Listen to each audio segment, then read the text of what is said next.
Okay, hello, good evening. Welcome to the January 10th, 2022 School Board Northscott meeting. Stand for Pledge of Allegiance, please. I pledge allegiance to the flag of the United States of America and to the republic for which it stands, one nation, under God, indivisible, with liberty and justice for all. Okay, thank you very much. Welcome back from our holiday and Happy New Year. Let's have approval of the agenda with keeping in mind that tonight we'll have you removing item 11C, which is OSHA policies. I make that motion. Okay. I'll second it. All in favor say aye. Aye. All opposed, same sign. Motion passes. Now comments and suggestions from citizens. Is anyone here physically? Oh, okay, and as far as online, you can either email Mr. Studying any comments you might have or suggestions, and or there is a form you can fill out on YouTube, and we'll get those comments as well. Okay, thank you. Let's move to approval of consent agenda. I make that motion. Second. All in favor say aye. Aye. All opposed, same sign. Motion passes. All right, I think we move on to the bills, Jill. Thank you. This evening I have $349,693 worth of bills presented for approval for payment. I've selected to highlight the following bills. There's a couple payments on page 1 to the AUL Health Benefit Trust for $70,742 and another payment to the Special Pay Trust for $27,530. Those payments are for early retirement benefits for our early retirees from the 2020 year. There's a payment to Edgenuity for $29,875. That is our first semester billing for online learning, teachers, training, and content. A payment to Mississippi Bend for $10,135 for a cybersecurity vulnerability assessment. And then there was also some driver's ed tuition included in that payment as well. A payment to CESA for $6,000 for CMS for Schools District Branding Logo project. And a payment to WAMCO for $8,975 for a motorized vinyl curtain at Allen Shepherd. Thank you. It's like all the bills. There is some good ones, some Yeah, different ones this a lot of good time. ones. Yeah. Any questions for Jill? Motion to pay the bills. Second. Okay, all in favor say aye. Aye. Opposed, same sign. Motion passes. I guess I only have one question, Jill, and that is that assessment, will we get a summary of what that entails for our district? I'm sure that Dan Marcel would get I'm sure. feedback and address anything that needed to be It'd addressed. be interesting to see the gaps Correct, yeah. for the yeah. cybersecurity. It's Yeah, for not cybersecurity, 100% yeah. complete yet either. There's Right. another part to it as well. That's right. And we've added on a few extra things that other districts haven't added on, just to really take a good look at what we're doing and where do we need to shore up our security. Yeah. Figured that. Okay. Anything else for Jill? All right, let's move on to a public hearing. This is in regard to the flexibility account resolution. And at this time, let's just open it up for public comment. So before we do public comment, what I'll do is let me read Oh, the yeah, thing, right. and then I'll give you some examples of what we're looking at as potential purchases as we go through there. But the resolution is this: whereas the Iowa Code provides school districts with greater flexibility to transfer eligible funds to other specific purposes. Whereas the board, in consultation with the community through the public hearing with notice by the board passing a public hearing date of January 10th, 2022, as prescribed by the Iowa Department of Education, has determined that the excess funds in the flexibility account shall be transferred to the flexibility account in order to provide the best quality education for the students of the school district ed. Whereas the board proposes to use $500,000 from the flexibility account for the school safety, technology improvements, and building improvements, which came from excess funds from the 2021 from the homeschool assistant program of $50,000, teacher leadership supplement of $100,000, statewide voluntary preschool program of $225,000, and a professional development reserve of $125,000. It has been certified that the statutory requirements for the homeschool assistant teacher leadership, statewide volunteer preschool professional development has been met and approved. A copy of this board resolution submitted to the Department of Education.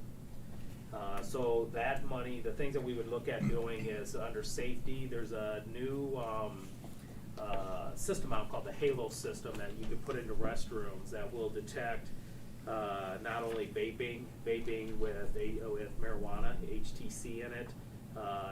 If somebody tried to mess with it, it would set off an alarm in the high school. If somebody said help, emergency, it would set off an alarm and send somebody right to that restroom. Gunshot, if it heard a gunshot, it would set off an alarm. So it does much more than just vaping. There are systems out there that were designed to only do vaping. They've now expanded this one to give notice to the office immediately in any one of our bathrooms. And we'd be looking at a system like that potentially at the junior high and the high school. Our auditorium has a couple major purchases. Backdrop that wasn't replaced when we did it needs to be replaced. And there was another piece, 20-something out. Big equipment that we typically haven't replaced for within the auditorium. Looking at projectors within our different school buildings, in their gymnasiums and sound systems, potentially sound systems for teachers in the classroom to mic them up. So it's a wide variety of projects we're looking at. But in order to move forward on any of those and have them in and installed and paid for by July 1, we need to get the money transferred over. And so those are just examples of what we'd be looking at doing. Thanks, Joe, good description. So, let's have public comment, and obviously, no one's here to talk about that. Joe, what kind of communication, and maybe this is more to Shane, for those Halo systems? It says you're gonna send a communication to the office. What kind of communication system is it? Is it to one desk, and what happens if that person's not there? I mean, I'm just wondering. So the older version actually sent it to like an email, but the new version on the cloud sends it to any phone that you put in there. So text message to me in the hallway or to whoever we put on there. Can you put, is it only one, or is it No, multiple? you can put multiple, so it could go to 10 people that would Okay. get it like Alarm. that. A little bit similar to, you know, if someone calls 911 in anywhere in the district, we all get a quick, so we can go to that. Just wondering, I'd hate to see it be one person, because I can see Yeah. that being a cluster. Right, good question. Well, let's close it. I Let's make a motion to close the public Yeah. hearing. Yeah. Second. Second. All right, all in favor, say aye. Aye. All opposed, same sign. Okay, I have some Now we follow-up need to questions. open the public or we need to open the hearing for the, all you. For the board. Yeah, for discussion. And so, someone does wrong things in the bathroom and it catches, will you watch the cameras? Tell me how you plan on honing in on this person. Well, it would go off right away, so we get it on our phones, and then we'd go down to that restroom where we can watch cameras to see who just went in and who just came out, you know, sort of thing. So, and then that also gives, then we could, at that point, we would search, you know, their locker bag if they were walking out at that point. So. Aaron Schwartz is the one who's really led the research to see this company. This is there's no school in Iowa who has a system. I don't know if there's a school in the nation. It's a brand new system. So you We wouldn't know have the- video of the children in the restroom? No, you can't. No, Can't do that. No, but what it would do is sync with the cameras that immediately you would know which camera to go to, and it would show the video feed of who's coming out as soon as that. You'd watch every kid coming out when that alarm went off. So that's where you would start narrowing down who to start dealing with. Yeah. If a fight breaks out, I never even said that one. Aggression. So let's say a lot of arguing or something breaks out, that sets it off. And we had one of these units in Mr. Schwartz's office, and they tested every one of them, and every one of them set off like it said it would in his office doing it. So somebody had vape, they vaped into it, and it set it off. They started yelling, it set it off. So the system in the demo we had did everything it said it would do. It's like Santa Claus that watches you all the time. So I'm It's- assuming there's, you know, I just look at this and go, you know, kids are gonna go to their phone, they're gonna have them in there and do some sort of sound on their phone. They might. right? But that's, And they'll get caught. Part of and it. They'll be. Yeah. Yeah, the first, keep us busy for the first few weeks of having something like this installed. But we know it's an issue, we know vaping's an issue, and not just in our school district, but in many school districts, all school districts. You know, and that's the main purpose, was looking for vaping, but then when, Mr. Schwartz is doing his research, we found this system that goes to much more. You know, fights do happen in bathrooms too. Now you're not relying on a kid telling us a fight happened. That kind of noise would activate an alarm for that system to say there's something aggressive happening in your bathroom. If they're tampering with it, you know, somebody starts hammering on something to break something in there, it would say to somebody, something's going on in this bathroom, you need to So send we're one somebody of to the check. first schools to do this. We'd be one of the first to implement it, So yeah. now this Halo, this is just one of the flexibility. Yeah, that was just an example of what we're in the accounts we're process. talking about. That, yeah. Which is a really neat one to Yeah. be looking at. But I was wondering too, Shane, you would be on a call, there'd be a call list, like Mr. Schwartz, you, Yep. maybe 3 or 4 of you. And would it go down the list, or you all get called at the No, same time? we all get texts right away. Okay, That comes to, you know, whoever we put in that system would get Right. a text. good. Don't put me in. And then, How many restrooms do we have? I don't know how many restrooms we have off my head, those two might be able to tell you. It's I not just noticed. cheap, it's $30-some thousand to do both the junior high and the high school. This is not a cheap system by any That's means been a for what it problem. does. Bathroom stuff's been a That could be problem. the cheapest in the long More, run. Yeah. it may be cheap in the long Yeah, run. It would be. that we know of. So, Spin and then left. maybe Jill can help me with Preventative, this also. What accounts is it coming out of? So, Uh, there were some legislative changes that freed up some of the buckets of money for us to be able to do this. And it's the Homeschool Assistance Program, Teacher Leadership Supplement, Statewide Voluntary Preschool Program, and then the PD money. And we don't have to pay it back No. to that account? So No, these no. were all carryovers from a year ago that we didn't spend, so we're not Okay, taking right. any money from them and lowering their budgets Right. from this point forward. This is carryover that should have been spent last year due to COVID, due to ESSER money, due to a lot of reasons. All right. We just weren't able to spend it. It's kind of a one-time opportunity to have that kind of carryover that allows us to get it into a flex and then do stuff we wouldn't typically do. And what's the total number? The resolution is for $500,000 in total. but Okay, all right. remember there was a there was Yeah, a yeah, reserve? I'm Yeah. just Yeah. making it clear. Good questions. All right, any more questions about? Somebody that was clever, could they take it out pretty easily? or If they touch it or tamper with it, that sets off an That alarm sets too. it off. Yeah, it has a tamper alarm on it too. And we can make it actually, you know, where it's, you can't touch this, you know, whatever, we can have a voice come out, or we can just send us a message that. It sprays bright blue on your. Back off, Jay. Back off. Yeah, when somebody said, help, there's an emergency, I think was the words that you use, it said, it came out, the speaker on it said, 911 has been notified, help is being sent to the restroom at this time, or being sent as of right away or something.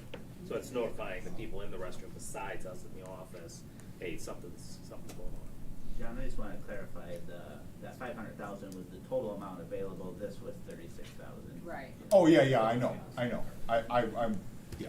Thank you for clarifying, but yeah, I'm aware of that. Yeah, thanks. Do they come and install, or, We're not that far along, We just tested over I'm Christmas. just saying that, they offer lifetime Did? workmanship warranty on all their work, so that sounds. They said it could be done over spring break.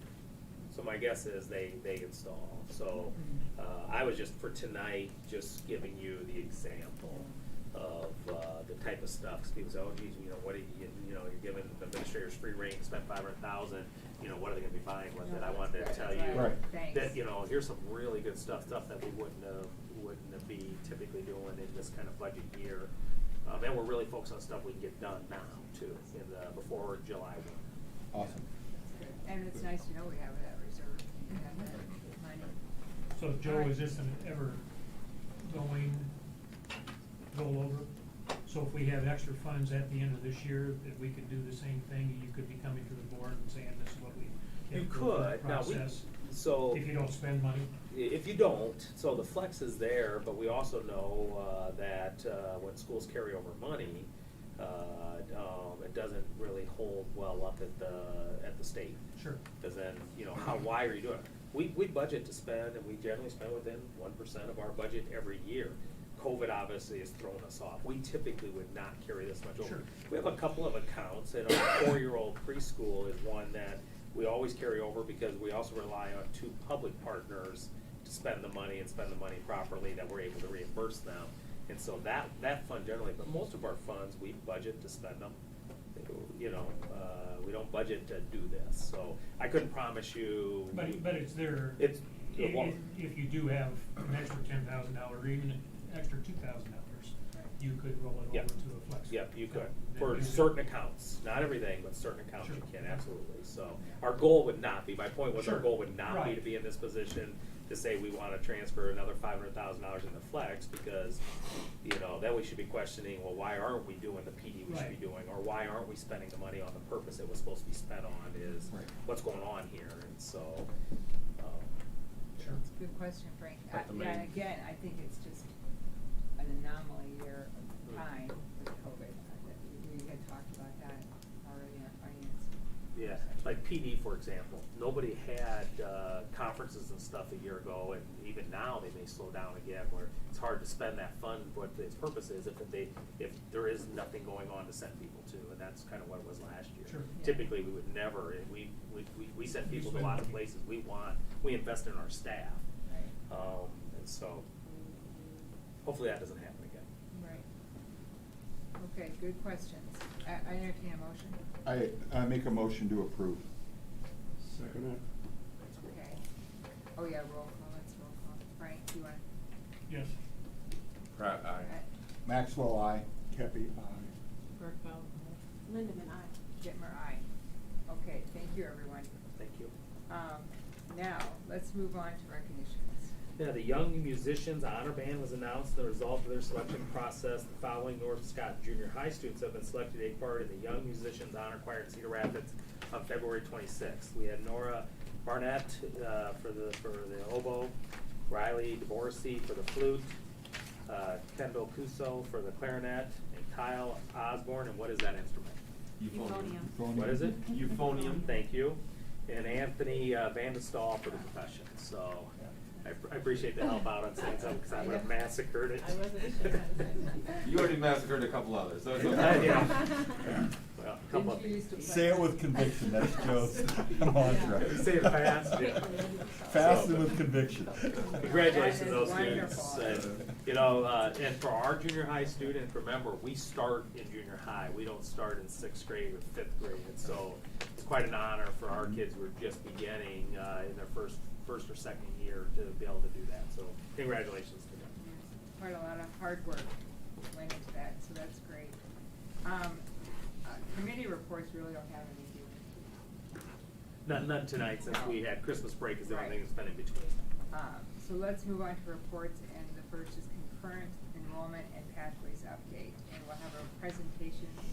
Shane, do you want to introduce your presenters?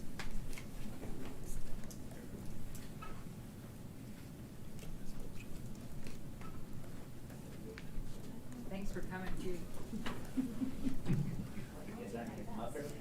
Oh, do you want I can to? stand up there. I don't know the protocol. How is this? I'm just here for moral support. Sorry. Yeah, but I wanted to be able to. All right, I'm just gonna go like You just have this, to- okay?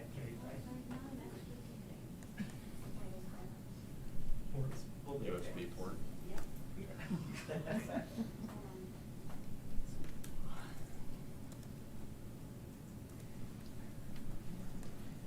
All right, well, we could talk about actually some exciting things that, this is one of my passions, and many of you know that, concurrent enrollment and pathways.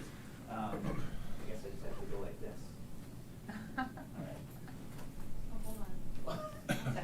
I'm trying to get to stream while you are also talking. So Okay. there's a picture in picture. Well, as you're getting that up, and before our pictures come up, I guess I'll still introduce myself. Of course, I'm Shane Connected High School Principal. Anthony Bilski, I serve Eastern Iowa Community College as coordinator for concurrent enrollment. I'll introduce myself. I'm Gabe Knight, and I serve Scott Community College as our Dean of Instruction. And I'm Tracy Napier, I'm one of the high school counselors. And we also have Alex Batten, who is home with a sick family.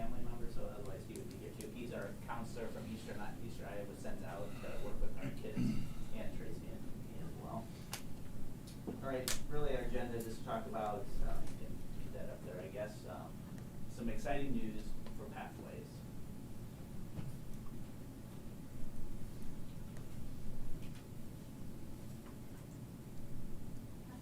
This was our introduction slide.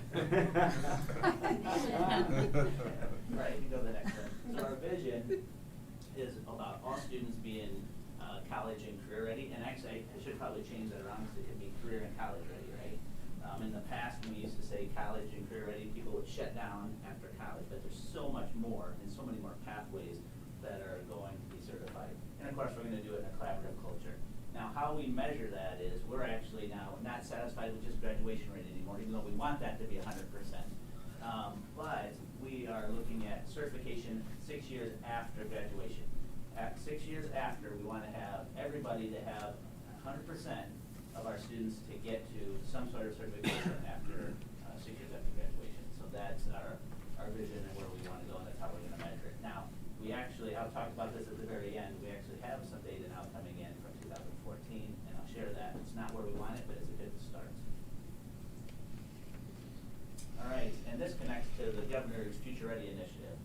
The Governor's Future Ready Initiative is to have 70% of our population have some sort of certification after 6 years in 2025. So it just connects really nicely with that goal, and we're appreciative of her support with that.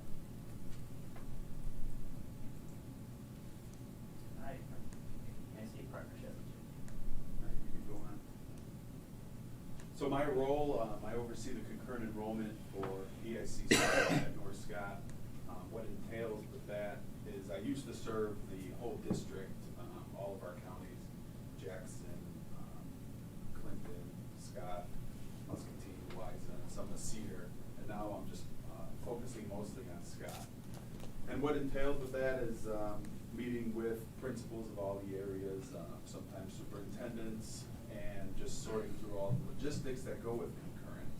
Concurrent enrollment has really grown in the last 5 years, and with growth and students in concurrent enrollment, meaning taking classes with both, there's a lot of logistics that come with that. So we have, I probably talk to Shane almost daily, it seems like, and we just work through and also working with the counselors. One thing, Alex Batten, who was supposed to be here, is another thing that we did to strengthen our partnership and to serve all the students is we've assigned Alex, we assigned high school advisors to all of our high schools. So Alex has 2 days in an office at North Scott High School. So that way he can be helping with all students, not just the concurrent enrolled ones, but also ones trying to figure out what they want to do with their lives. And I think it's been helpful for the counselors because there's a lot more social and emotional needs that they can be focusing on rather than working towards how's this credit going to transfer to Platteville or what's going to happen with this. So that type of collaboration and conversation has really made it strengthful. One of the things we do is accreditation. We have to make sure the rigor in the high school is a college class. So that's one of the things that we go through. I will add too, is Alex Batten, who we talked about, does a phenomenal job along with Anthony. But of course, we have so many kids now that are taking concurrent enrollment that we actually wrote a grant with Katie's help to try to get a transition counselor to support that, which would focus on a group that I'll talk about at the end.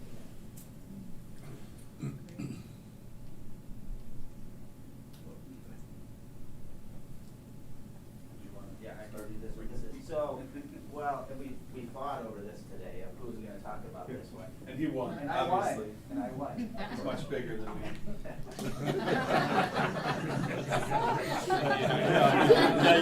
You can't catch him. I don't know if he was out.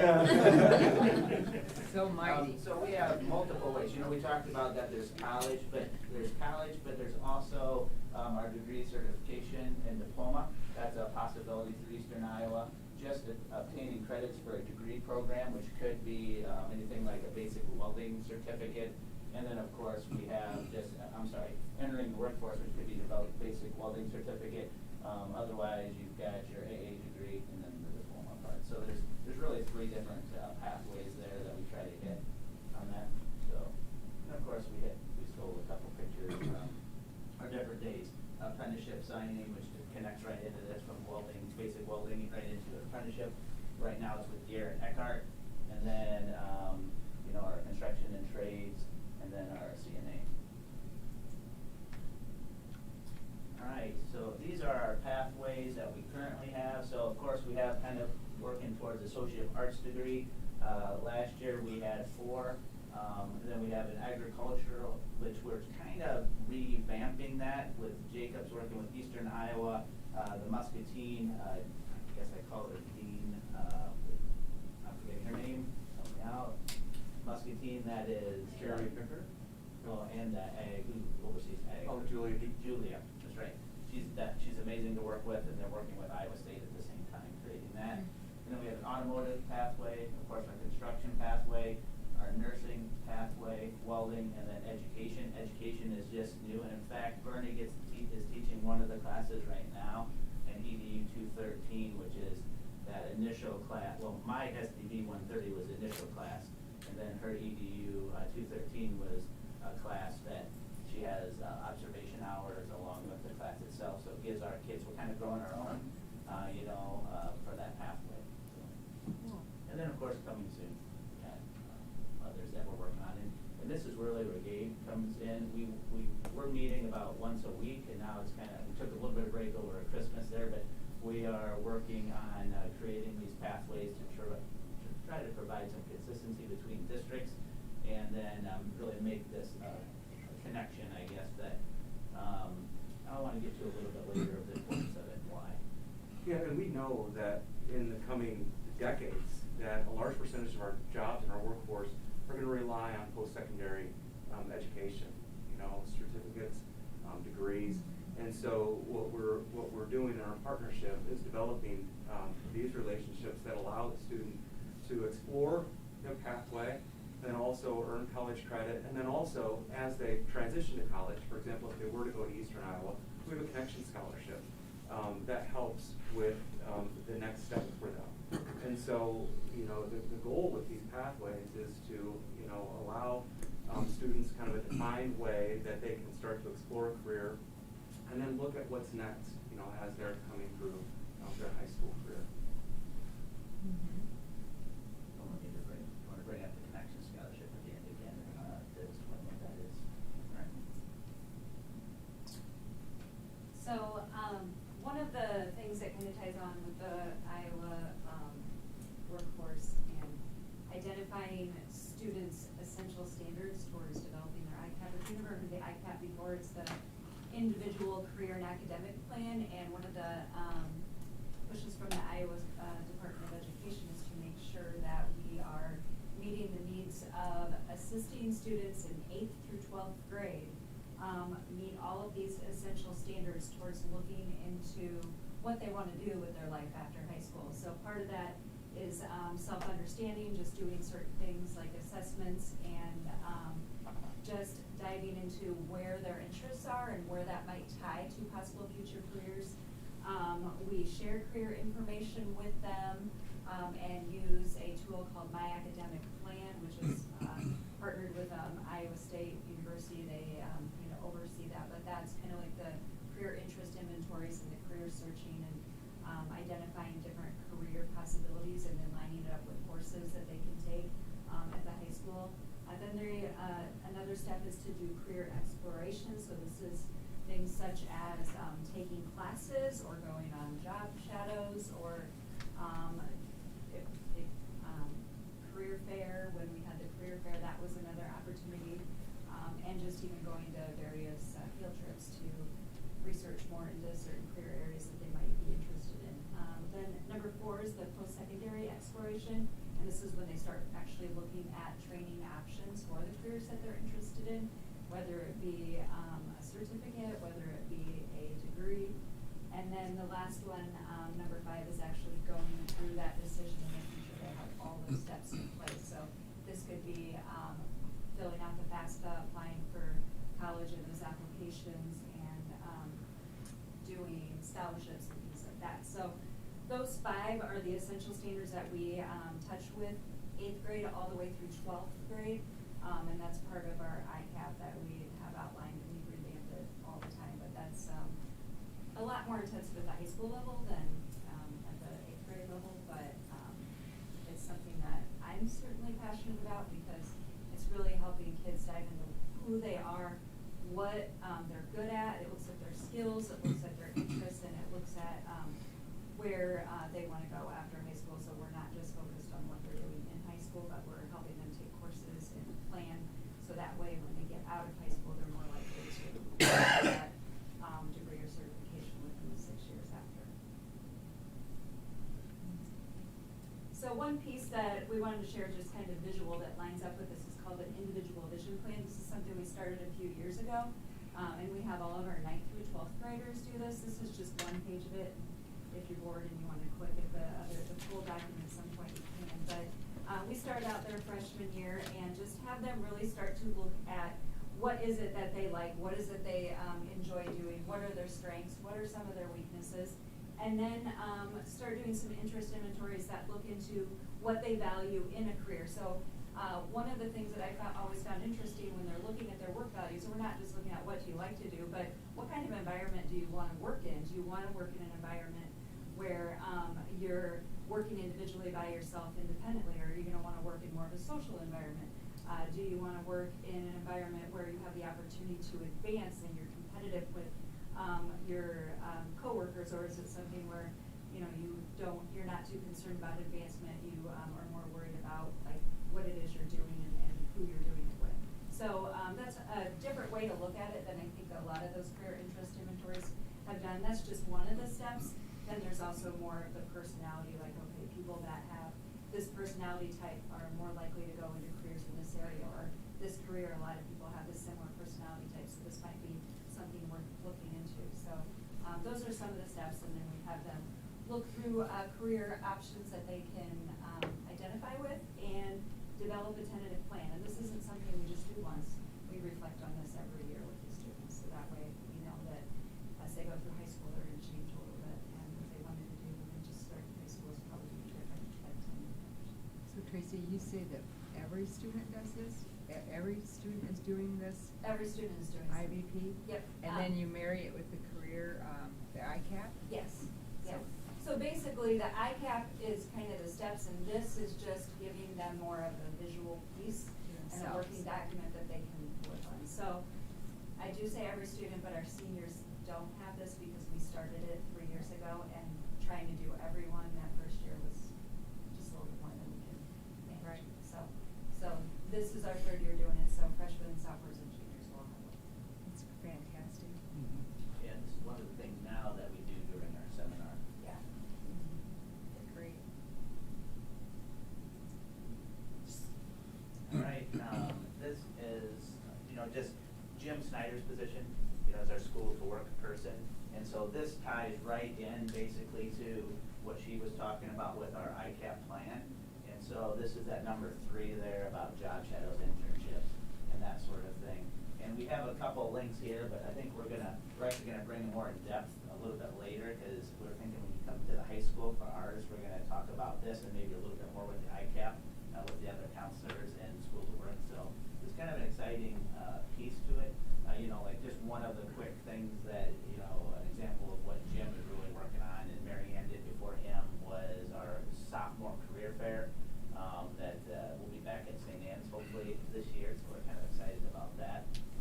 We tried some virtual things last year, which it worked, but we're excited to be back in person on that. So we wanted to talk a little bit about that as well. And there's some more links there if you want to click on them at your own leisure too. All right, the highlights. Tracy got the positive out of this. You get to have the fun. I think it's pushed me into it, honestly, but it is super exciting. One of the things that we like to share with students and families when they're thinking about some of taking concurrent classes and college classes is the percent of students that are involved in it and the amount of credits that they're getting. So one thing that we want to point out is 95.2% of students graduated with college credit in 2021. That's phenomenal. That's great. I think that's just amazing. It is. It really gives those students an idea of like, what, this is a possibility for me. And, when they're getting that foot in the door when they're in high school and they're walking out with college credit, that really is, that's amazing. So they averaged about 20 credit Wow. hours. So if you think That's a big deal. one class is typically 3 credit hours, that's almost 7 classes. That's pretty impressive. So that left 2021 graduates with a total of 4,394.5 credits. The math guy in me had to put the point. We ranked first in the Quad City region in total credits. The dollar amount is, I think, pretty impressive, $761,003.5 million worth of savings, and we'll explain a little bit more where that number, what that gap means, or not gap, range. And then of those 2021 graduates, 6 left with a completed certificate or degree, That's meaning they had impressive. something beyond a high school diploma when they walked out. A degree is pretty hard to obtain, isn't it? Yeah, Shane? in our current system, somebody to get the associate's degree, you have to take some on your own where you pay in the summer or winter on that sort of thing. Okay. Right. Didn't your daughter do that? That's so shame. So when we were looking at the range of dollar amounts and savings, some of that comes from just the varying different levels that those credits cost. So a student that would have graduated with 20 credits, that's $3,900 at the community college level that they would save, $720 at the 4-year, and $15,800 at the private college. That's just kind of we're looking at the cost per credit hour. And we didn't count books for, room and board and that. Right.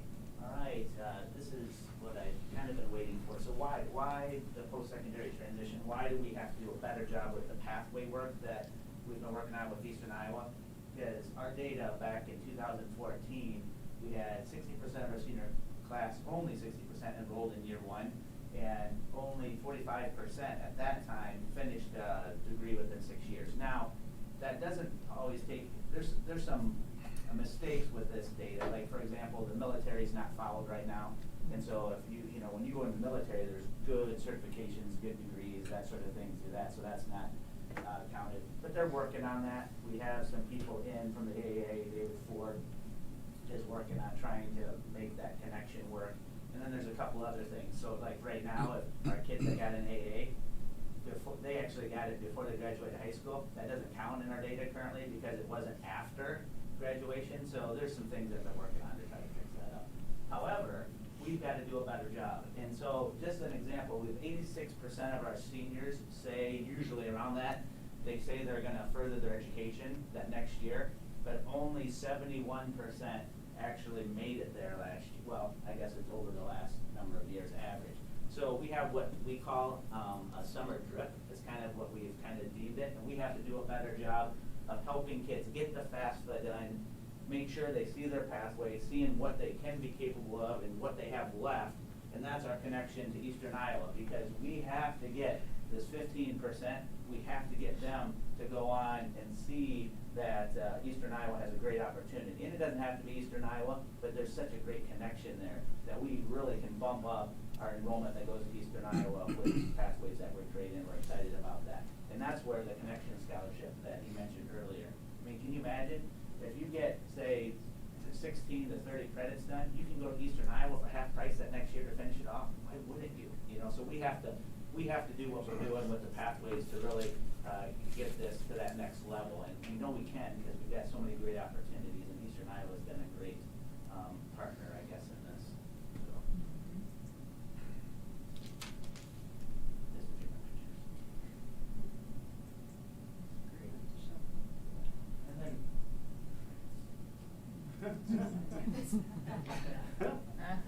thanks for the question. Great. Yeah, this is fantastic. Yeah, excellent. Anthony, you were saying earlier that you've seen it evolve over so many years. What has been kind of the biggest things you've seen in a good sense? Overall, or at North Scott? But North Scott. At North Scott, I think staying close to or staying on top of the accreditation, all the milestones, and being fluid enough to adapt to changes. It seems every piece of legislation has something about senior year plus, something about CTE, something about the RPP, something about all these things. So we're constantly saying, okay, what are we gonna do? One of the challenges with concurrent enrollment is you have your college, you have your K-12, and they're institutions. So when we're talking concurrent enrollment, sometimes we have to figure out what we agree upon, how we're gonna do things, you know. So we have our policies at the college, you have your policies here. Okay, we have this, which policy are we gonna use, or are we gonna make our own? So that has to be, you know, communication and those sort of things. So I've really, I think the relationship has been the best place, but also shout out to North Scott is, I always judge high schools or pretty much, I call it the Holy Trinity. We got the administration, we got the counseling, and then you got the teacher, the faculty. The schools that have fluid connection, communication, and relationships between those three and are comfortable and talk positive about each other and work together, those are the strongest districts. So it makes it very easy to take on that next piece of legislation or this next challenge, or whether it's we're working together for something. So I think that's probably a great part on behalf of Joe and Shane that I work with, you know, the most. You know, I'll just add, you know, the collaboration and kind of the intentionality. You know, we're fortunate to have Anthony, to have Alex, to have Shane, and to have, you know, a team that works on this with the intention, you know, of finding ways to provide opportunities for students. And so, you know, that has continued to evolve over the years, and now, you know, we're making school board presentations, you know, with this. And so, you know, Anthony has done a tremendous job of developing relationships and, you know, helping us to build that partnership even stronger. And I get phone calls, and we have parents of 6th graders, 7th graders, 8th graders wanting to, and we have some that have taken advantage of that.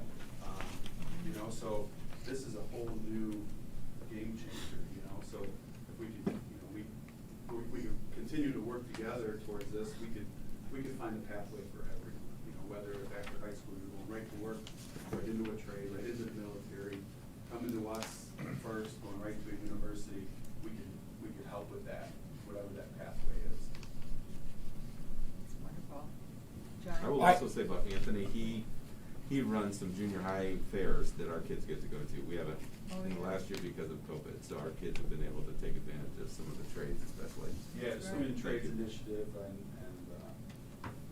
Simmons, and what you guys do here with that is always incorporating that. But yeah, we have a Quad City Student Trades Initiative about getting the hands-on 8th graders, getting their hands on, getting to, you know, roof and do all that whole sort of thing. Basically, So, yeah, that's another passion of mine as a trade, and again, that's we can't have enough of individuals in the trade. So that healthy balance between credential, you know, and learning a trade is my passion, and I think that's what we can all do, is learn a trade, find something you love to do, something that you enjoy, and something that you're good at. And if you can find someone willing to pay you for it, you kind of hit that sweet spot.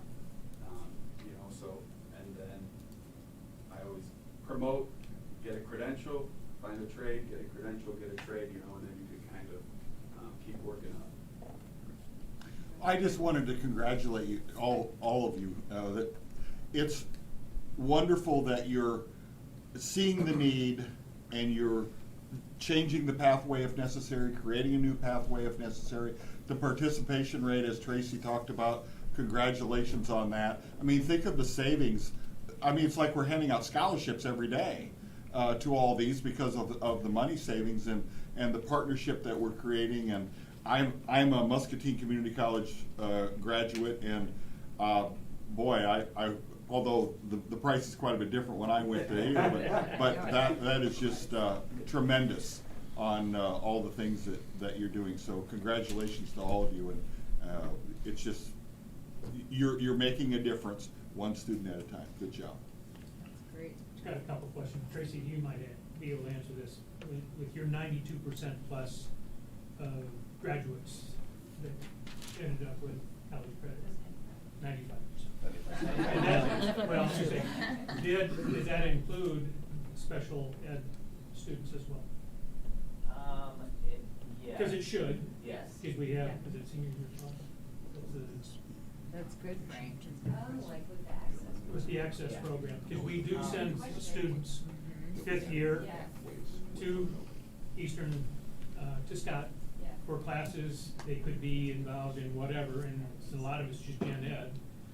Yeah, and I think some of those students wouldn't count The towards that number. 95.2 wouldn't count for those that are considered, well. They They- don't. That's a great They question. should. Yeah. Well, I just, yeah, because they're officially not graduating, because it hurts us on our 4-year graduation rate, even though we're back in the 5th year. Right.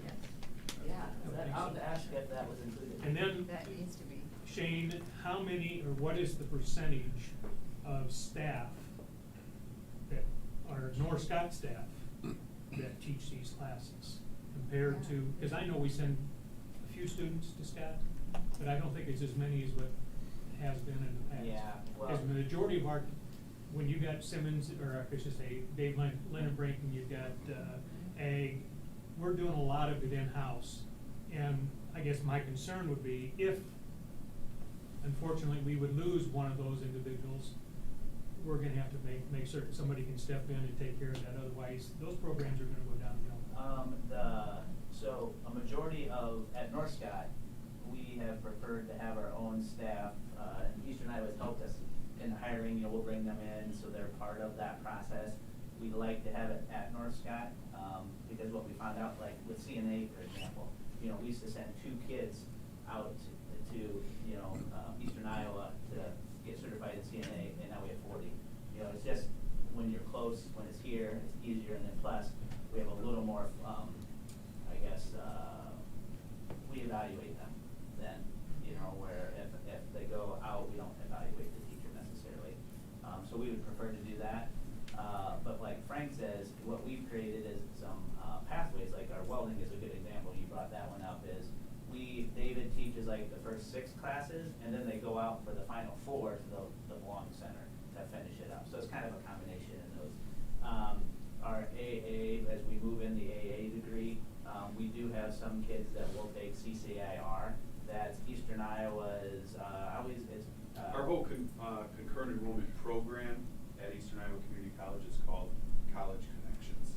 So we have College Connections, individual registration is what it's called when a student comes onto our campus. Formerly PSEO, for those of you who've been around for a while.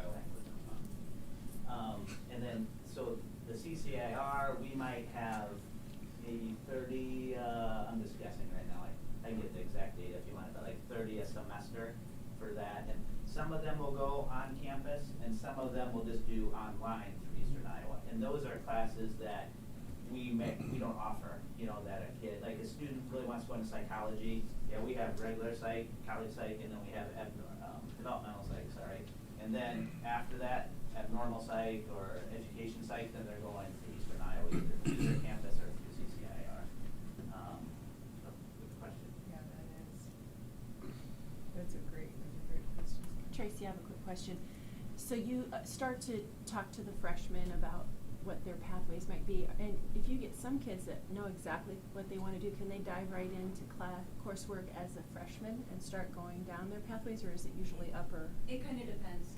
In some of them, like some of those college courses will begin freshman year. It really depends on the pathway. Type. Like Yeah. CNA, what's the youngest you could be? Oh, well, then you would start like intro to health occupations. So you'd have a- So you'd we have some a high school classes sequential. that go Yeah, first, like, yes. yeah. Okay. But to do CNA, to answer that question, you have to be 16 before you can do CNA. Okay. And then there is a component if you're gonna go into nursing or what you're using it for, because there is a time, you can get your CNA too soon before you get into the nursing program, so yeah. Okay. that's it. A lot of facilities require you to be 18, so if you received it at 16 and didn't work anywhere for a year, You may have to redo it. redo your Okay. certification, so Okay. it's sometimes better to wait till you're 17. Shane, are you still teaching Project Lead the Way?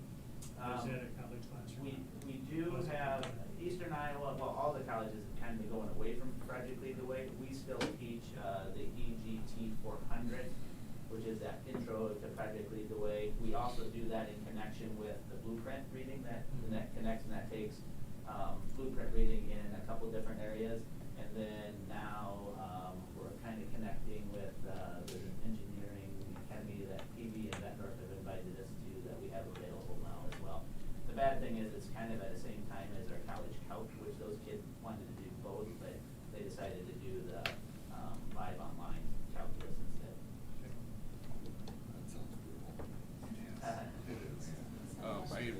So the percentage, you said you didn't have the military in there yet, so say somebody wants to go into the trades but doesn't necessarily want to continue on through Eastern Iowa, are they still captured in that number then? They're supposed to be. There's the college clearinghouse or whatever, and I forget what the official term is for the federal group that's doing that. The clearinghouse. There's supposed to be a number that they're trying to follow all of that. Okay.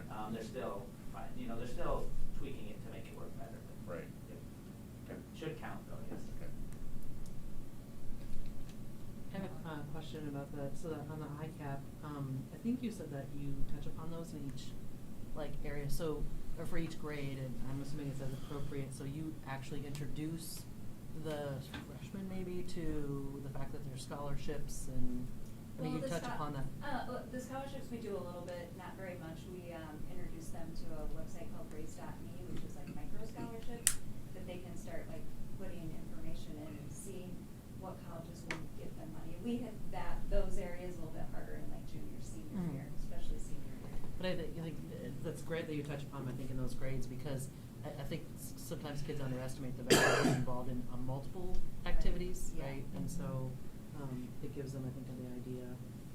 The Connection Scholarship, do we have a way to notify juniors and seniors that are currently enrolled in classes for that available? And the reason I ask is I think it's probably been a couple of years where a parent had no idea that you had that missed the March deadline or whatever. So do we have a way now to notify Yeah, we parents? constantly run reports, and that's one of the good things about now having Alex in the building, is he almost treats every senior like a caseload. So we want to know what each one of these, through work with the counselors, his plan is to go to be a Marine, they're going to Platteville, they're going to eat, so we can kind of keep track of that. And we run a report and say, so far you've earned 18 credits, you have a 3.4 or whatever it is, this is the scholarship you qualified for. So if you enroll with us, you're looking at, half off tuition for your first year, and so we try to have those conversations as much as possible, because it's, the Connection Scholarship application is the easiest one on the world. Name, date, high school, grad year, and maybe address is the hardest piece of it, and then it's allocated to just encourage students. We've built on that program because on our end, the students who take advantage of it are completing the most, doing the best. They're the ones that we're tracking. So like any scholarship, we want to put more money where the success is, and it's just been a great program. Especially we have students coming out here with 20, 30 credits. If you could, that's 1 year of college, so let's say you're going to a private school, that take off 1 year, that's a huge chunk, and then you say, okay, wait, I could finish and get my second year, take off 2 years of that chunk, and and then you have a whole different perspective. Is there a minimum number of even if somebody just has 3 credits, they can get the Connection? 16. 16? Okay. Well, we have 3 different levels. There's 3 levels. Sorry. Yeah, we have 3 levels. So level 1 is I think it's 6. What do we go? up to 5 credits, I think. Nobody said there'd be a test. 6 to 9. I think the first level is 6 credits, and then 7 to 11 is the So there's second level. more money off on each level. Yeah, so basically, if you only taken this many classes, you might have a free class or free half a semester or something like that. It's broken down by percentages. And the great part is if you get 12 or more credits, which almost happens to, at least 60% of that 90% are getting that many, it doesn't limit you. So you could still qualify for loans, grants, you could still qualify for a third-party scholarship, you could still qualify for our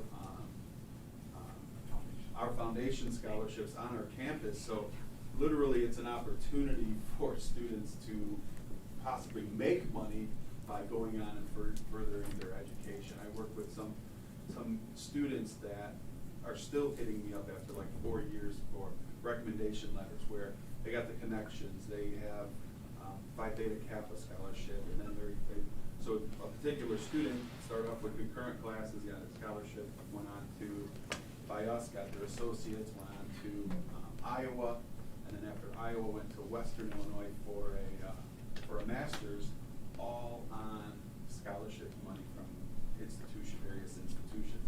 And the student wasn't just one of those 4.5, 4.0 students. It was an upper mediocre student that was just filled out every application they could. So I highly recommend that to all parents. And getting in front of 8th grade parents is kind of our next, where we started to, and I think that's where we need to get. Because the old conversation was, I'm just starting off in high school. I don't want to get overwhelmed with college. We got 8th grade parents, and everyone nervous about that, when we could have that right dialogue of saying, there's a very, very good chance, 95.6% chance you're going to be earned college credit.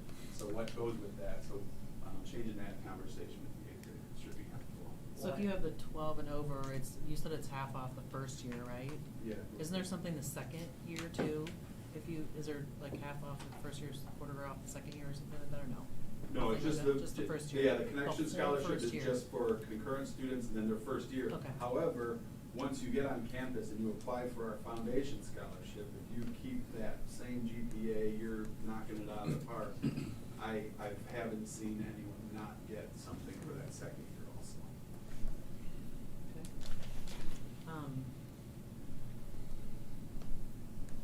So you talk about the summer drip or whatever.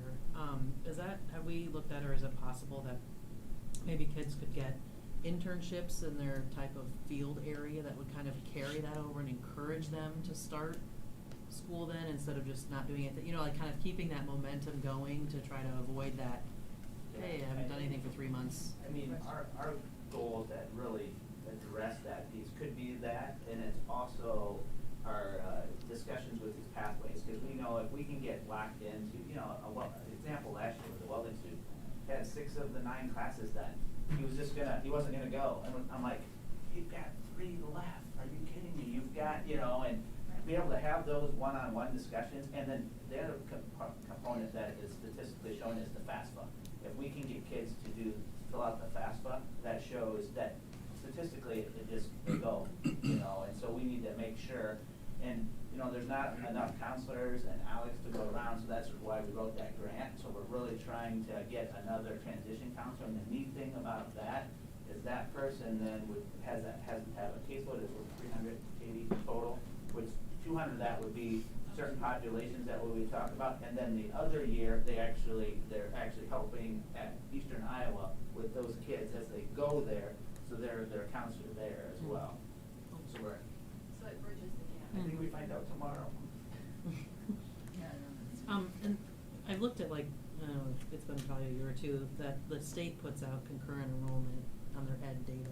Yep. And what percentage of the students, do you know what that is? Because I thought it was always in the 30s for us. I mean, maybe we've grown that much, but do you know if their numbers are a percentage of all students, not just high school that we were looking at today? Do you have any idea? And it's okay if you don't. It depends which data you're talking about, but if you're talking about the data I was looking at, I think it was a couple years behind, but we were actually in the top 10, no matter size of school district with that, but I'm not 100% sure. I'm assuming if it was in the 30s, because I think the next Quad City school was high 20 or 28 or 7 or whatever, which kind of tells us the whole. I'm assuming you stated that we're the highest in the region. So when we talk about college and career ready schools as well, I think I think there's other schools that talk about their self-reported ACT scores or whatever, and I think that it's really it's a great story we have here about concurrent enrollment and college prep. And my last, question is, when you stated that they could take online classes, just because we're looking into that now, maybe we have questions, but, it's great because they have month-long classes over summer break, or a month-long class in the summer, or 2 months long, or whatever. And they have access to, that the site is all, community colleges, I think, in the state of Iowa. Is that true that, I mean, There our is high a school consort- students There's all? some 7, I think Well, it's either 6 or 7. In the summer, there are certain limitations. There's special classes that a high school student can take in the summer. Otherwise, they have to pay for it on their own. They can still take it, and we can Right. accept it in, but. Right, but I mean, even if they take it on their own, it's $160 a credit or something like that, right? Yeah. I mean, considerably less than a state school or private, 600, 800, right? We can pull up that slide again. But I didn't know, I've seen that consortium site, and so I guess my question is, and it sounds like yes, is that our high school students, even if they wanna do I guess that would be a CCIR class, right? Could take advantage of all of those, classes that are on the. Yeah, and every class they consortium. offer is also in our catalog, so. Yeah, okay. So it links them up. That's I mean, not- there's And we're one of the ton. biggest, I know. EICC is one of the biggest, Biggest school in the school in this consortium, so we have the most classes and most, That's how my daughter took classes to finish up her AA was.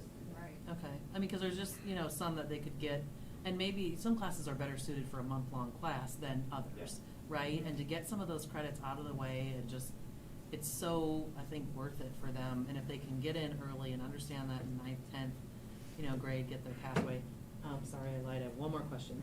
When you had small business management on there, on the future, is there some crossing of the pathways to, like, I want to learn welding, but I also want small business management, cause maybe I wanna start my own welding shop? So is there some cross? Yes, they pathway? can. I mean, what we're trying to do is get these paths, one thing we haven't done as well as I'd like to, which we now are prepared for this freshman orientation. I wouldn't explain this at freshman orientation, but it was so overwhelming. They're getting so many different things, and then we didn't really come back to it. And then kids, and we didn't have the pathways as aligned. When we first started this, when we first got here, Tracy came in with me, it was really just trying to get these core classes started, the English 105, English 106, public speaking, and those sorts of things. And then making sure that we had classes that would transfer anywhere, because we didn't want wasted credits for kids. And so that's I guess, where it started, and now this small business management is what it is. Mhm. Actually, Bettendorf and PV had started that. We just didn't have instructors that could teach it. So we're kind of sharing with them on some of those things, trying to provide, and then they send people to us as well, so trying to do that. I think it's just a fantastic, I did graduate, years ago with college credits too, but it wasn't a senior.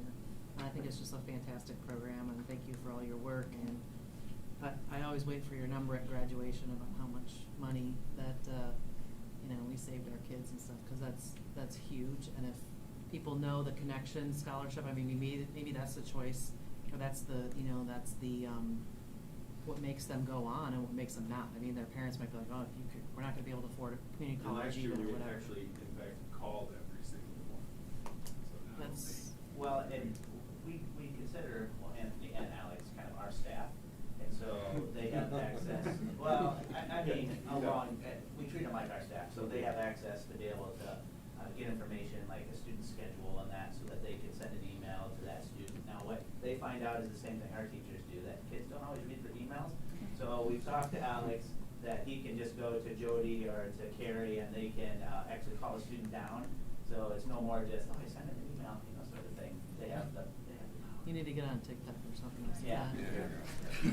No, well, good questions, and honestly, I love how this program starts at the junior high, and I know, John, I've been at your career fair, and, you are just evolving that too. I mean, I know you're doing such great work with that, and thanks, Anthony, for helping with that, but it really does start even as young as elementary, helping kids know what paths to, what opportunities. And do you guys have a committee or an advisory group that you all meet frequently? I mean, 'cause this is overwhelming, and all these components. to help designing them, we have a group of, we're bringing in Davenport and DB and Bettendorf, and we're having discussions on what the next, along with Eastern Iowa, of how do we get this, you know, I guess we could call it a pathway started, and making sure that it's meaningful and that they're getting a good start to it. So we have that. And then of course, Tracy has been doing a lot of the work with the ICAP, but we're kind of taking our post-secondary team and making it a little bit bigger to incorporate that in there. And we do need to expand that a little bit, so we're looking forward to that too. Okay. The one thing I'll say is our grading, you know, those school rating systems, they don't count concurrent enrollment yet. They've gotta come on board eventually. They are looking at AP, and we've determined that we like advanced placement, but if we can hire a teacher to be able to teach a concurrent enrollment class that goes directly to Eastern Iowa, then that's what we want. You know, so Yeah. it's worth it.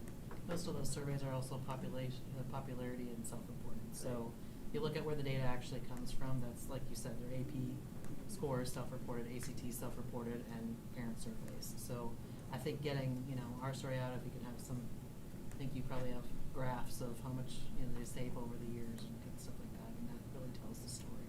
Yeah, we Yeah. only had a marketing person. We do. Yeah, we Oh. do. Is that gonna be the next press release? That's next in the queue for our video series. I would hope the message that you definitely heard tonight is what we're doing is not by accident or luck. It is purely the work of Shane and his entire staff on who we hire, how we develop those courseworks. And our goal is to make sure if we can get every one of our graduates a step towards their career, their pathway, we can give them a step already towards that. It'll hopefully help them successfully go beyond a high school diploma. So Right. thank you guys for all the work you do. Thank Because you it isn't, so much. it isn't that we got lucky on this, it's all because of the leadership and that, and the staff working to make sure this is in place for our kids, so, thank you. Thank you. Thank you. It's exciting. All that you do. Thanks for coming out to present. Love to stay, but. Our kids are lucky. I like Frank too, and his staff too. Like you brought. Thanks, everyone. More certificates, more trades. All right, thank you, everybody. Let's move on to, hard to follow this. Old business, we don't really have any, but new business, we do a, what? I was gonna say numbers is hard to follow, that is. I know. Make it exciting, Joe. Sorry, Joe, but yours is exciting too. Fine, at-risk dropout prevention program. Yeah. We're avoiding that. This is an agenda item we have every January. It's the time of year where we need to review and approve the at-risk budget for next fiscal year and request, modified supplemental amount. So I'll put in that request after our board meeting. I did include in the packet an estimated budget. It's going to fund the same programs that it has in the past: credit recovery, Edison Academy, instructional and learning center services, and then the summer enrichment program. Working on a budget for, you know, a year from now, I'm looking at about $1.6 million that we could spend with at-risk money. We can request a maximum amount of about $1.1 million, and then we also are required to kick in 25%, but we're still just shy of maybe what the estimated budget would be, which is normal. That's where it comes in every year. So this evening, I'm asking for board approval to recommend the maximum modified supplemental amount of $1,053,208.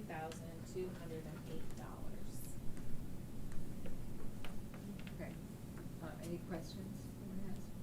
And that's similar to what it was in prior Yes. years. There has been some shifts in the different buckets of how much things cost, but it all still worked out in the end. It was just magic. Does the summer enrichment program, has that changed? Because that's, Last year there was none, right? Was Did you it? have Summer, last year there was 2 sessions this summer, Right. or this past year? And we will maximize the way we use the money, kind of like how we talked about flexibility. So we have all the ESSER money, and some of that stuff we could use, you know, if we wanted to double up it there and use the ESSER money. This is historically pre-COVID, what our costs would have been. And I thought, well, let's budget for that, and then if we decide to do something different in the summer, we do that, be flexible So with that. you're a magician? Well, I don't know about that, but it just happened to work out, it Oh, was okay. great. No, that's good, thanks, Joe. I make a motion to approve. Second. All in favor, say aye. Aye. All opposed, same sign, motion passes. Anything further anyone has? Okay, thanks, Joe. You did make it exciting. No, all right, let's move on to ESSER plan. So this is just an update on the ESSER plan. The ESSER money is the federal money we've received during COVID, during the pandemic. And what our plan is to spend a majority of the money on closing the achievement gap. So we're looking at increasing 4 reading interventionists at the elementary level to full-time for the second semester of this school year. And then starting next school year, for the next 2 school years, we would hire 6 math intervention positions. The cost would be estimated, well, the cost for the reading interventionist is $80,000 approximately the rest of the year. The cost is $415,092 per year for the 6 math interventionists.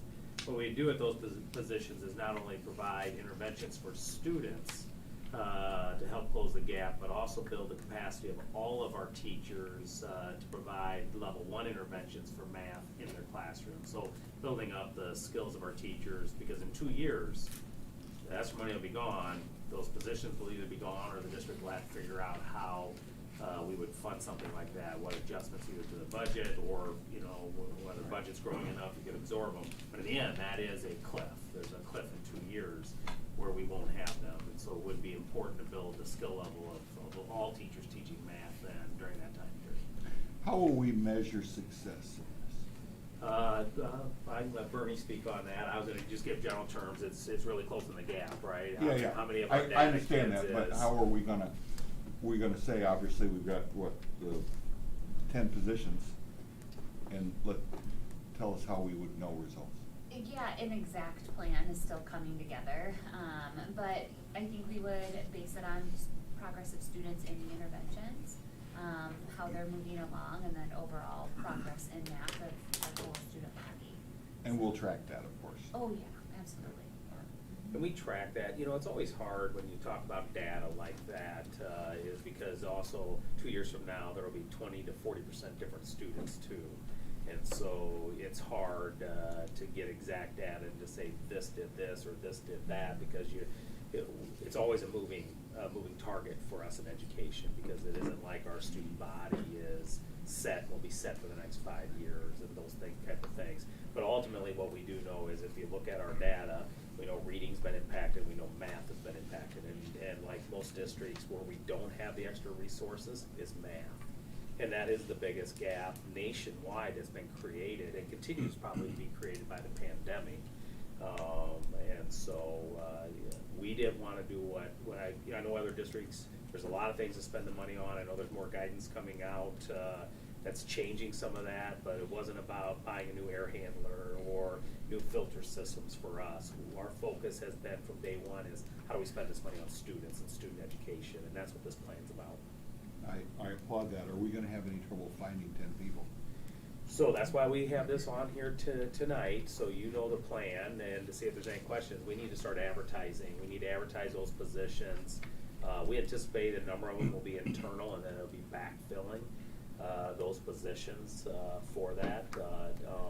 So if we don't get started now, if we waited until May to ask you for this, absolutely. I would say the odds of us finding high-quality people who can fill it, we need to be right now in the market for not only these positions, people we know who's retiring, any added positions we might need as we look at student counts, as we look at program changes, as we look at special ed count changes. The sooner we can get advertising, I think where we signed up for almost every career fair in the state of Iowa in the area, Ames, the AA.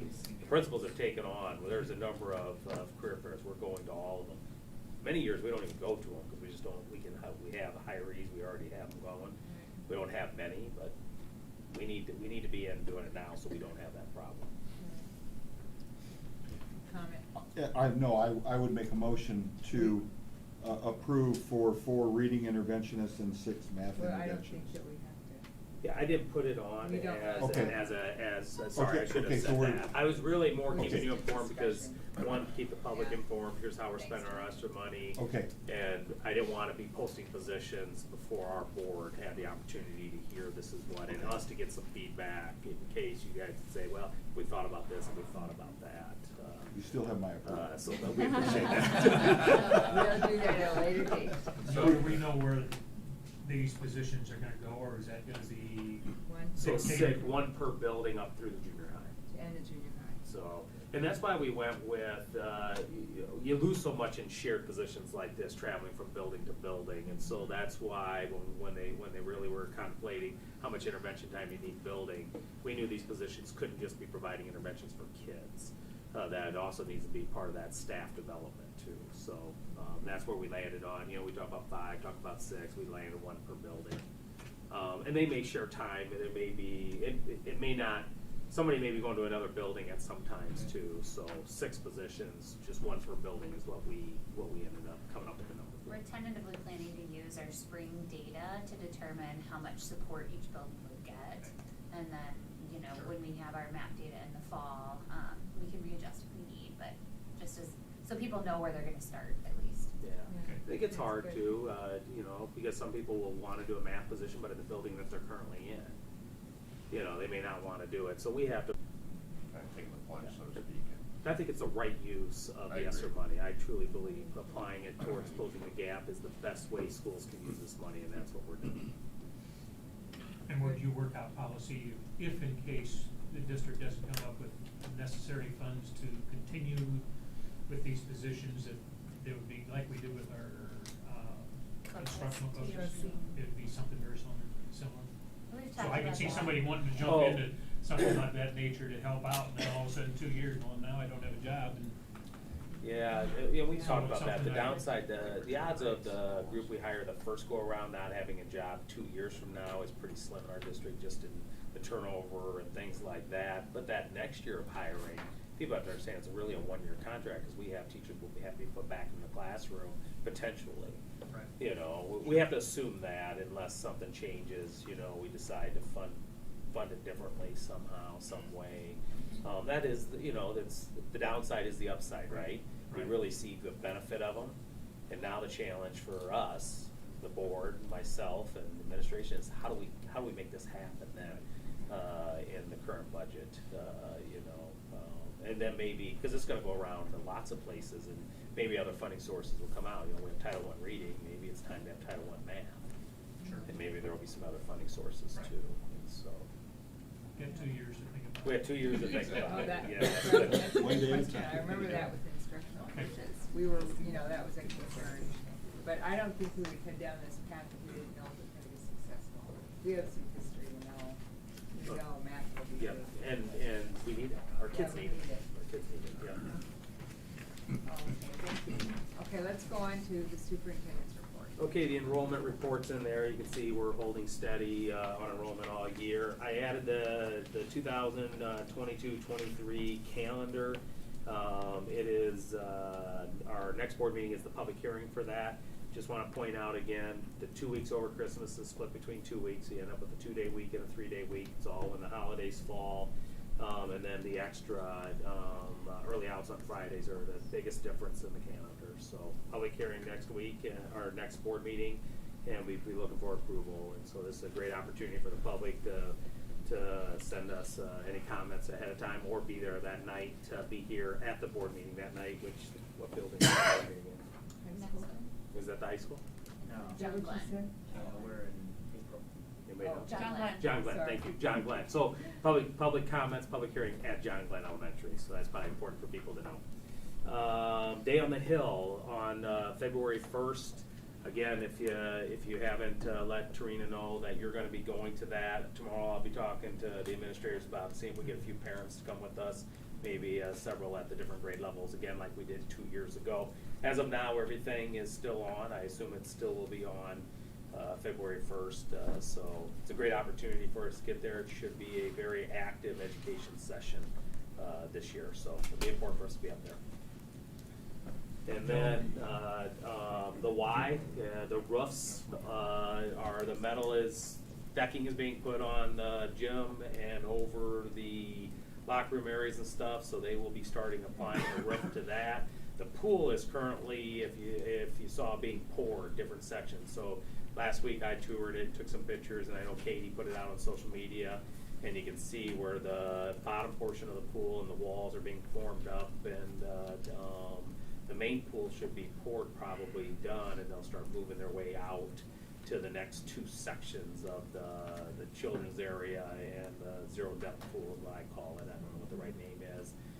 And then the hot tub, where the hot tub sits. So they'll start with the decking and stuff. So things are progressing, and you know, weather doesn't help us when it's way below zero. So we can hope for a little warmer weather and keep it going. Roughs, high winds, and cold weather don't help roof work. So. But it is moving along. And then just COVID, cases are going up. Today we hit the highest number we've had in the entire 2 years, 67. Last year, the highest number was November at 54, I think was the number during November. But the difference of it, not only do we have 54 kids, we also had 200, 300 kids quarantined. So our absentee rate back then was much different. You had kids quarantined, you had that. But the rate is, I thought this week we would hit 60. Well, I think now, probably by the end of the week, at the rate of increase since the day we've been back, it's probably going to hit 70. We're probably going to hit well onto 100. I don't know where the peak is going to stop. There is close contacts on a regular basis, not just in schools, just everywhere. The virus spreading in the United States is no different than here than it is anywhere else. It is spreading. You know, we're watching the cases. The state is still. What we can do is what we can do. You know, it will, for any major changes to happen in schools, it would take really our governor to do a proclamation that would open up opportunities for schools. Remember, we can't go online. We don't shut down buildings. You know, masking is all in courts and things like that. Cases are going up. That's really all I can tell you at this time. Tomorrow we're going to talk about it administratively. Letters for whole buildings. We're going to talk about, we're the only district sending out letters like at junior high and high school because they're going out every day. That letter's irrelevant anymore because there's a close contact every day, and it has been for a while. So most of our neighboring districts don't send them out.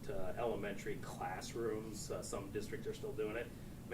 Some districts have just stopped because it's ongoing. You know, we're in the situation we're in right now, and you know, we'll continue to work with the health department, continue to look, but again, of course, we have certain laws, certain rules we have to follow, and we'll continue to do that. We still ask people, do the things that you need to do and make choices you need to make as individuals, and we'll continue to move forward. But cases are definitely going up, and they're not going to go down anytime soon. So staffing will be the biggest concern we have to think about as we watch staff. Staff so far has not been hit hard for us. Numbers are going up, staffing. We obviously have probably a higher vaccination rate among staff, we believe, than we do students, but people being vaccinated still get it and still have time off work, things like that.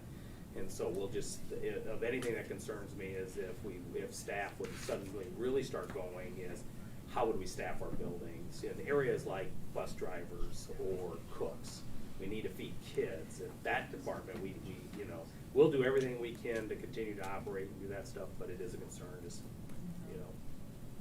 And so that's kind of where we're at right now, and we'll continue to work with the health department, work with our neighboring schools, and see where this rise of cases leads us.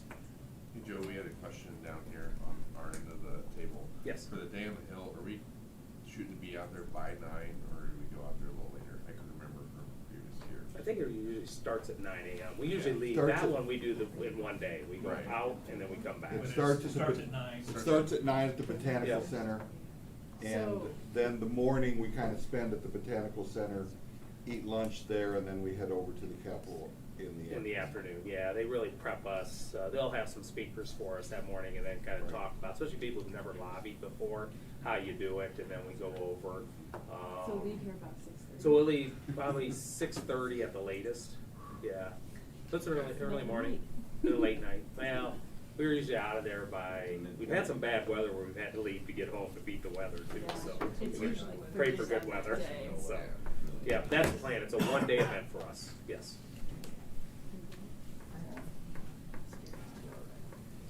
That's all I I have. do wanna thank the teachers, the staff, people on the front lines, with school, what's going on with this COVID again. And, you're doing the best you can do, and we really thank you guys for that, because it's not an easy time, but you're helping mitigate through this.